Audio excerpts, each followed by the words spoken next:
Friends, welcome to Divya's green fingers. आज मैं अपने फूलों वाले पौधों के लिए सरसों खली का लिक्विड फर्टिलाइजर बना रही थी। और मैं जब लिक्विड फर्टिलाइजर बनाती हूँ तो उसमें ना सिर्फ सरसों खली डालती हूँ बल्कि काफ़ी सारे और एलिमेंट्स भी ऐड करती हूँ। तो इसकी जो पार है वो बहुत ज़्यादा बढ़ जाती है और इफ़ेक्ट्स बहुत अच्छे, रिजल्ट्स बहुत अच्छे आते हैं। तो मैं जो इसमें इंग्रेडिएंट्स इस्तेमाल कर रही हूँ उसमें मैंने 2 मुट्ठी सरसों खली का पाउडर लिया है। आप चाहे तो चिप फॉर्म में ले सकते हैं, इनफैक्ट चिप फॉर्म में लीजिएगा, वो ज़्यादा बेटर है। ये इस बार मैं लेके आई थी, I am not very satisfied with it. ये इसमें थोड़ी सी मिलावट लग रही है, बट एनीवेज अभी मैं इसे इस्तेमाल करूंगी। साथ में मैंने लिया है गुड़, ये करीबन 60-70 ग्राम गुड़ है। गुड़ इसमें मोलिसिस का काम करेगा और गुड़ से इसमें माइक्रोबियल एक्टिविटीज जो है वो इनहेंस होंगी, बहुत ज़्यादा बढ़ जाएंगी। और गुड़ तो वैसे भी, गुड़ का पानी हमारे पेड़ पौधों के लिए वैसे भी आप डायरेक्ट डालें तो बहुत अच्छा है, क्योंकि गुड़ जो होता है वो आपकी सॉइल में जितने भी बेनिफिशियल बैक्टीरियाज हैं उनके लिए फूड का काम करता है। और फूड का जब काम करता है तो उसमें एक्टिविटीज बढ़ती हैं और हमारे पेड़ पौधे जो है वो ज़्यादा अच्छे से मिट्टी से न्यूट्रिएंट्स एब्जॉर्ब कर पाते हैं और नतीजन हमें मिलते हैं अच्छे फूल, फल और सब्जियां। साथ में मैंने लिया है डायमोनियम फॉस्फेट DAP, ये DAP लिया है मैंने साथ में। और इसके साथ मैंने लिया है ट्राइकोडर्मा, 2 चम्मच करीबन ट्राइकोडर्मा लिया है, थोड़ा ज़्यादा भी ले सकती हूँ। 2 चम्मच ट्राइकोडर्मा सफिशिएंट है वैसे।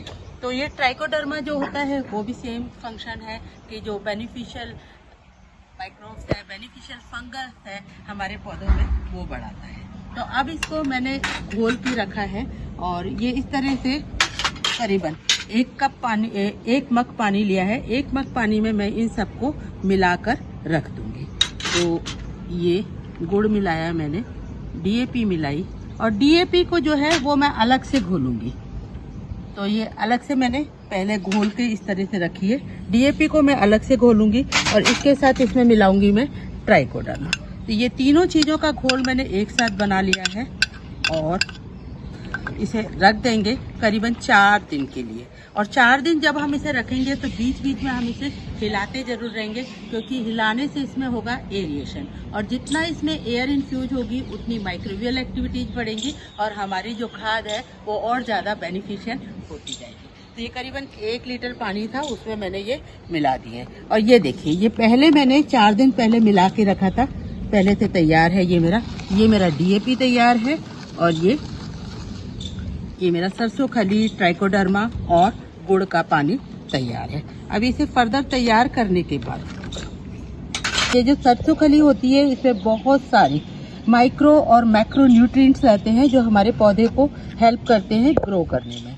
इसके अंदर ना सिर्फ माइक्रो और मैक्रो न्यूट्रिएंट्स बल्कि ट्रेस एलिमेंट्स, अमीनो एसिड और जितने भी बेनिफिशियल चीज़ें हैं वो सब जो हमारे पौधे की ग्रोथ को हेल्प करती हैं वो सारी की सारी इसमें रहती हैं। अच्छा, सरसों खली का जब भी आप ये इस तरह का फर्टिलाइजर बनाएं तो एक बात ध्यान रखनी बहुत ज़रूरी है, वो ये कि इस फर्टिलाइजर को आप हमेशा या तो आप इसे मिट्टी के बर्तन में बनाएं तो बेस्ट है। अगर आपके पास मिट्टी का कोई पुराना मटका पड़ा हुआ है तो आप उसमें बनाइएगा, और अगर मिट्टी का बर्तन इन केस नहीं है तो आप इसके लिए फिर प्लास्टिक का बर्तन लीजिएगा। मेटल पॉट में आप इस एक्टिविटी को मत करिएगा, मेटल पॉट में सरसों खली वगैरह आप मत गलाइएगा, तो ज़्यादा अच्छा रहेगा। तो गलाने के बाद एक बात ध्यान रखिए, इसे आप ठंडी जगह पे रखिए और ढक के रखिए। ढक के रखने में इसमें माइक्रोबियल एक्टिविटीज अच्छे से होंगी, और साथ में इनहेंस करने के लिए आप इसको बीच बीच में हिलाइएगा जरूर। दिन में 2-3 बार जब भी आपको वक्त मिले आप इसे शेक कर दीजिएगा, बहुत आसान है। तो जितना इसमें एयर इन्फ्यूजन होगा उतना ये अच्छे से बनेगा। ये बनाने के बाद अब मैं इसे फर्दर 1 लीटर, ये करीबन 20 लीटर की बाल्टी है तो 20-15 लीटर पानी होगा ये, और 15 लीटर पानी में मैं इसको अच्छे से डाइल्यूट कर रही हूँ। तो ये मैंने DAP वाला पानी भी डाला और ये भी डाल दिया। बहुत ही पावरफुल ये फर्टिलाइजर मेरा बन के तैयार हुआ है। और इस फर्टिलाइजर को अभी सर्दी का टाइम है तो हम इसको ऐसे भी दे सकते हैं, थोड़ा सा और फर्दर डाइल्यूट करने के बाद। अभी इसको जब मैं दूंगी तो मैं इसमें और पानी डालूंगी। जैसे 1 मग लिया है तो 1 मग पानी में से और डालूंगी। और 1 मग लेने के बाद मैंने इसमें करीबन 1 मग ये फिर से और मिलाया। तो आप देखिएगा इसका कलर इस तरीके का निकल के आएगा, एकदम लाइट कलर का। और इसे देना कैसे वो मैं दिखाती हूँ आपको। देने के लिए आप ये ध्यान रखिएगा कि ये रिम साइड से देना है। कभी भी पौधे को टच इस तरीके का फर्टिलाइजर नहीं करना चाहिए। आप पौधे को सरकाइएगा और रिम साइड से करीबन 100 से 150 ग्राम आप इस फर्टिलाइजर को दे दीजिएगा। हर 10वें दिन की फ्रीक्वेंसी पे आप इसे दे सकते हैं। ये एक बहुत अच्छा फर्टिलाइजर है जिससे पौधे की ग्रोथ को बूस्ट करने के लिए सारे के सारे एलिमेंट्स इसमें मिलेंगे और ये तुरंत बहुत जल्दी पौधा एब्जॉर्ब करता है लिक्विड फर्टिलाइजर। तो लिक्विड फर्टिलाइजर जब भी हम देते हैं तो पौधे में रिजल्ट्स बहुत अच्छे आते हैं। फूलों का कलर, साइज, शेप और ब्राइटनेस बहुत अच्छी रहती है। और इसी तरीके से सब्जियों वाले पौधे में भी आप दे सकते हैं। सब्जियों वाले पौधे में भी आपको ग्रोथ और रिजल्ट्स बहुत अच्छे देखने मिलेंगे। सब्जियों वाले पौधे में भी दे सकते हैं, टमाटर में, भिंडी में, बैगन में।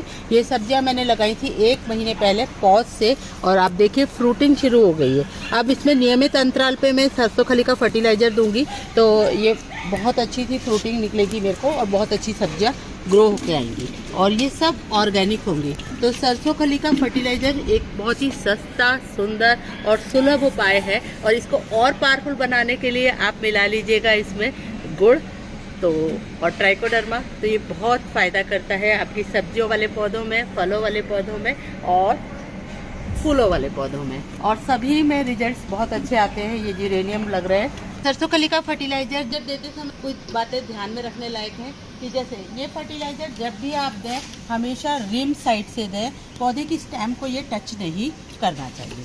दूसरी बात, पौधे में आप 2 दिन तक पानी मत दीजिएगा, उसके बाद इस फर्टिलाइजर को देंगे तो पौधा जल्दी से इस फर्टिलाइजर को एब्जॉर्ब करेगा। तो ये आप ध्यान रखिएगा। तीसरी बात कि अगर सर्दी वाले फूलों वाले पौधों में दे रहे हैं, सर्दी में आप दे रहे हैं तो इसका जो रेशियो है बनाने का वो 1:10 रखिएगा।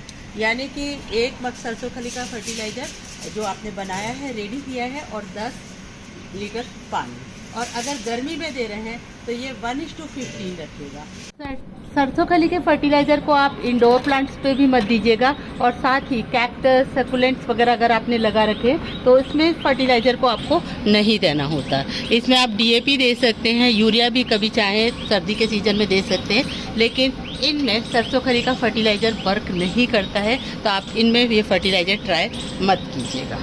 तो सरसों खली के फर्टिलाइजर के साथ एक बात ध्यान रखने लायक है कि इसकी शेल्फ लाइफ बहुत ज़्यादा नहीं होती। तो आप इसे 1 वीक तक रख सकते हैं। 1 वीक से ज़्यादा रखेंगे तो मुझे ठीक नहीं लगता, तो मैं इसे लिमिटेड क्वांटिटी में ही बनाती हूँ।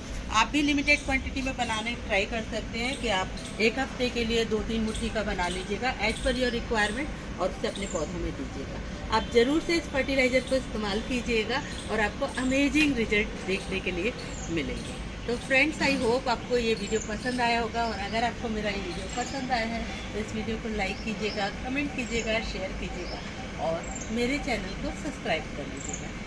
एंड डू ट्राई सरसों खली फर्टिलाइजर।